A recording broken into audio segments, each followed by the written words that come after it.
आप देख रहे हैं न्यूज नेशनल वर्ल्ड, खबर वहीं अंदाज नया। पति देवर और पुत्रों के विरुद्ध झूठा प्रकरण दर्ज। शकीला बी न्याय की गुहार लिए पहुंची पुलिस उपायुक्त कार्यालय। पुलिस द्वारा दिया गया आश्वासन। दरअसल पूरा मामला शकीला बी पति अब्दुल वाहिद लाहौरी निवासी 162 खसरानी काकड़ थाना MIG इंदौर का है। शकीला बी ने बताया कि मैं मेरे पति वाहिद लाहौरी तथा दोनों पुत्र शादान एवं ओसामा व देवर शाहिद लाहौरी के साथ मैं परिवार खजरानी कांकड़ पर निवास करते हैं। हमारे घर के पास में रहने वाला शामू उर्फ इरफान खान तथा उसका भाई बबलू उर्फ रजाक पिता गम्मू बेग दोनों ही आए दिन ब्राउन शुगर व ड्रग्स का सेवन कर घर के सामने आकर मेरे परिवार के सभी सदस्यों को गंदी गंदी गालियां देते हैं। शकीला बी के अनुसार शामू उर्फ इरफान खान आदतन अपराधी है और वर्तमान में 2-3 माह जेल में रहकर आया है। उस पर कई प्रकरण चल रहे हैं तथा उसके भाई बहू उर्फ रजाक पर भी मामले दर्ज हैं, परंतु दोनों ही नशा करके दिन प्रतिदिन मेरे पति देवर व दोनों पुत्रों को गाली गलौज कर धमकियां देते रहते हैं। वहीं 20 नवंबर को रात्रि के समय दोनों भाइयों ने कुछ आपराधिक तत्वों को घर के सामने एकत्रित किया, जिनमें से एक व्यक्ति के हाथ में देशी कट्टा था। सभी लोग मेरे घर की तरफ देखकर मेरे पति देवर व दोनों पुत्रों को गंदी गंदी गालियां देने लगे। तभी नशे की अवस्था में शामू उर्फ इरफान खान गाली गलौज करते हुए सभी को मारने की धमकियां देने लगा और उसके मकान पर से नीचे गिर गया, जिसके बाद उसके परिवार के लोग उठाकर MY अस्पताल ले गए।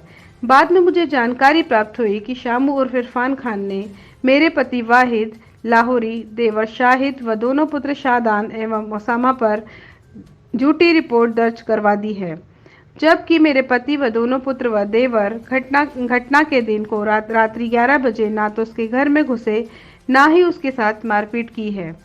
जानबूझकर मेरे परिजनों को असत्य रूप से फंसाने की नियत से उनके विरुद्ध पुलिस थाना MIG में केस दर्ज कराया।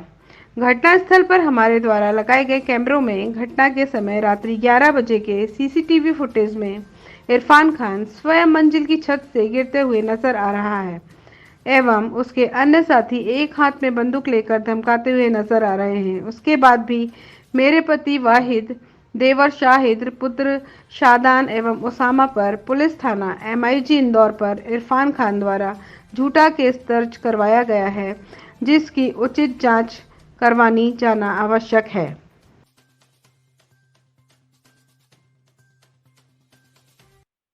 गए ना दूसरा हमारे घर में आके गालियाँ बकते हैं उनके घर वाले। और ये हमारी बच्ची अभी 2-2, 3-3 महीने हुए शादी हुए इनकी, इनको भी गालियाँ बकते आके। क्या कहता? बस माँ बहन की गालियाँ बकते और इनको चप्पू दिखाते हैं कि तुम्हारी गर्दन काट काट के हम लटका देंगे तुम्हारे घर के वहाँ आके। हमारे बच्चे कहीं निकलते नहीं घर से बाहर है। आप अधिकारी से मिले तो अधिकारी ने क्या कहा? उन्होंने भी यही कहा, भी हुई उनकी बात।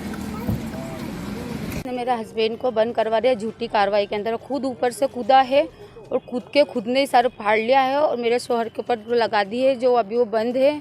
और हमको जब से ही पता वो कर रिया है, चाकू दिखा रिया है श्यामू जी, और चाकू दिखाता है। मेरा शोहर घर में आता है उससे पहले ही बाहर आके और नशा इतना करके आता है कि पूरी गली में लोट लगाता है और हमसे यूँ कहता है तू बाहर निकल, तेरे को चाकू मार के लटका दूंगा। मुझसे खुद से कह रहा हूँ, मेरी बच्चियाँ है बड़ी बड़ी, इन पे ना इनको धमकियाँ देता है कि तेरे बाप को मार डालूंगा। आज उन्हें झूठी करके हो मेरे शोहर को बंद करवा दिया और उसके इतने अपराध है कि हम उससे इतने डर चुके हैं कि हम खुद गेट लगा के अंदर रह रहे, हमारा जीना हराम करा। उनकी औरतें भी हमको गालियाँ बकती है।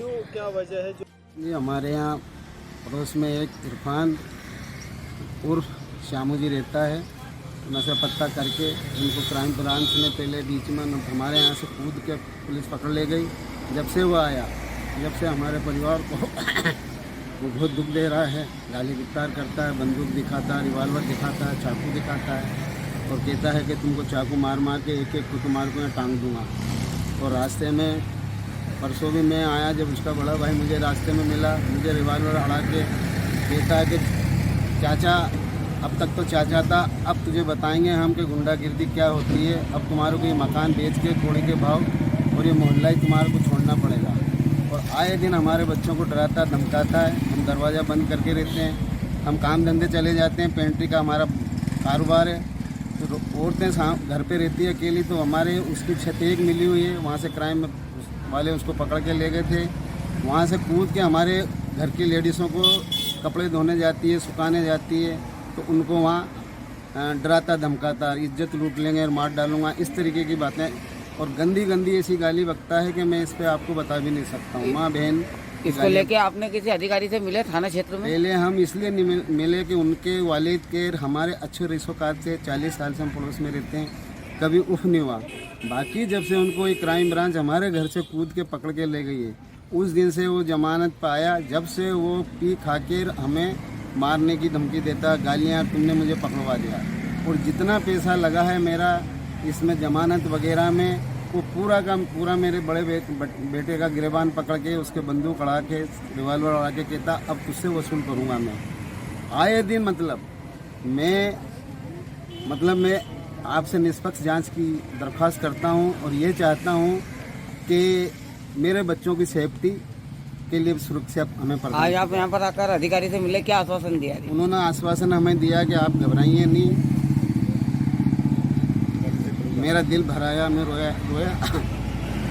कमिश्नर साहब ने मेरे को आश्वासन दिया है कि चाचा ऐसा कुछ भी नहीं है, आपके साथ इंसाफ होगा। मैंने ही कहा आप मेरे घर पे आके जांच करें, निष्पक्ष जांच करें। अगर मैं अपराधी हूँ, मेरे बच्चे अपराधी हैं, तो उनको बराबर सज़ा मिले, उसमें मुझे कोई तकलीफ नहीं। बाकी जो उसने अपने आप कूद के अपना सिर फोड़ के और मेरे बच्चों पे इल्ज़ाम लगा दिया, अब ये डॉक्टर भी कि किस चीज़ का वार है ये तो कम से कम, बाकी कि ठीक है जो भी करा अच्छा करा, मैं तो यही कहूँगा। बाकी मेरी प्रशासन से यही रिक्वेस्ट है कि निष्पक्ष जांच होए और उसका हमारे मोहल्ले वालों से, पड़ोसियों से पूछ लो कि मेरे बच्चों की आदत कैसी है या मेरे बच्चों का किस किस से झगड़ा है। और उससे भी आज आपका नाम? मेरा नाम अब्दुल गनी लाहौरी है, 162 श्रीनगर कांकड़ पे मैं रहता हूँ। खजरानी कांकड़ भी बोलते हैं, श्रीनगर का।